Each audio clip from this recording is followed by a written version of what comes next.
mara ambapo michuano ya Masala Super Cup 2026 inaendelea, na leo imekuwa ni mechi nambari 2, mechi iliyohusisha kati ya vijana wa Tandale Market kutokea Masasi mjini dhidi ya vijana wa Michenga FC kutoka kule Michenga. Mechi imemalizika kwa Tandale Market kuibuka na ushindi wa goli 1-0, goli ambalo limefungwa na mchezaji Gayo kipindi cha pili. Na hapo uwanjani tuzungumze na makapteni wa vikosi vyote viwili, tuwasikie kile ambacho kimejiri kwenye mchezo wa leo. Tuanze na mchezaji ambaye timu yake imepoteza. Ndugu yangu Chidi Magoli, mambo vipi? Safi, niambie bwana. Njema. Mmepoteza leo kwa goli 1-0 na timu yako ya Michenga. Shida hasa ilikuwa ni kitu gani? Yaani mambo mpira tu, mpira muda kushafika muda wa kucheza mpira ukishazidiwa unafungwa. Unafungwa. Wao tuzidi kimbinu, basi tufunga goli moja, tumekubali, hatuna tatizo.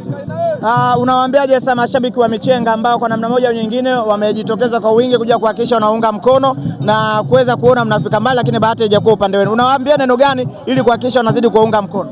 Mimi ninachowaambia tu, huu ni mchezo, kuna matokeo matatu, yote yakitokea tukio yote tuwakubali.